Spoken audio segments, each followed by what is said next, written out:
Yeah, so one of our craziest experiences, I mean, it relates back to what I was saying about how once you went into the smaller towns, you couldn't find anywhere to stay. The hotels would turn you around. So when we first found this out, me and my friend were like a little bit gutted because we thought we might not be able to do our trip properly and travel to the places we want to go to. But we decided the next morning to go to a market and just buy like some hammocks or something to sleep in. So in the worst case scenario, we could just go and find like a kind of a tree to sleep under or something like that. So we went to the market. We couldn't find any hammocks. We could just find like a straw mat and a mosquito net that we really hoped we wouldn't have to use. And we headed back out into the wilderness. So we spent a whole day hitchhiking away from this small town called Moniwa, um, and out west into kind of scrubland. And it was on the way to like a national park. So we thought that, it should be a reasonable place to travel to, even if they don't get many travelers. There must be some people who pass through on a way to a national park. But we got to like the last town before the proper wilderness started, as the sun was beginning to go down, and found they only had one hotel. And we went to the hotel and asked if we could stay there. And there was a long pause. The hotel owners took our passports, gave them to some guy on a motorbike who drove away and came back about half an hour later to tell us that we couldn't stay there. So me and my friend, we didn't really want to head all the way back to the town we come to in the morning. So we started walking out into the wilderness. And as we walked out into the wilderness, lots of people were kind of watching us and sort of bantering with us, laughing at us because we were foreign and we were traveling with a guitar as well. So we decided we should hitchhike a little bit further out so we weren't kind of so recognizable. So as the sun was going down, we managed to hitch a lift on the back of this pickup truck. Um, and it took us out, I don't know, like 20 kilometers or something until we got to a kind of small village. And at this point, we thought, okay, well, it is what it is. We're just going to have to walk out into the bush and find a place to pitch up our mosquito net. So we did that between two trees with a straw mat on the ground, and it was a little bit dodgy. Like there were lots of kind of holes all around where the mosquito net was. We weren't really sure, what lived down them. So it was a little bit sketchy, but we kind of thought it's fine. We'll just get a bit of sleep, get up early in the morning, and head on towards the national park.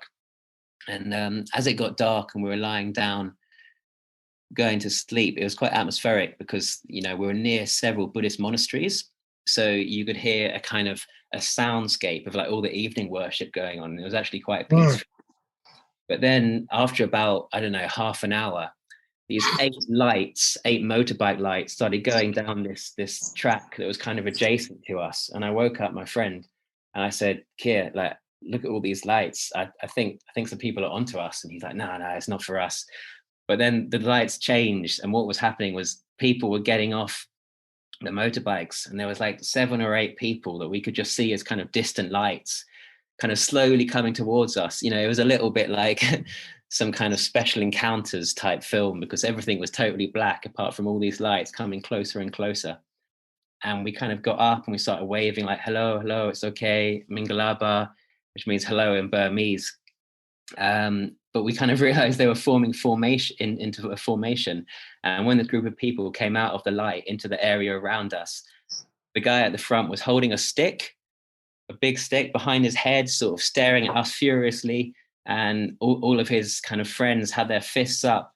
And we were sort of surrounded, and we put our hands up because, we were a little bit worried. We're not 6 times MMA world champions like yourself. So, Yeah, I mean that's even as a six-time world champion, that's an intimidating situation.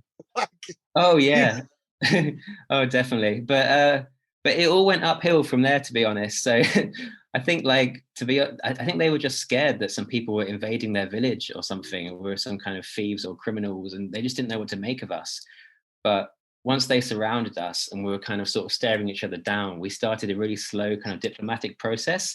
So I started playing guitar basically. I started like improvising some songs, and my friend got out the translate app on his phone and started explaining who we were and what we were doing. We're just travelers going to this national park. We're from Britain. And eventually sort of think that the tension died away. And the one person who just spoke a tiny bit of English said just like, oh, come, don't sleep here, dangerous snakes, sleep village. So we're like, okay, cool. So we started packing up our stuff and heading back towards the village. And as we went back towards the village, more and more search groups came out. Like what had basically happened is that an alert had gone out that there was two strange people in the bush, and half of the village had gone out to look for us. So it was a little bit like in England, we have this festival called Bonfire Night, and every November everyone goes out to watch the fireworks. It felt a little bit like that with all these groups of people looking for us.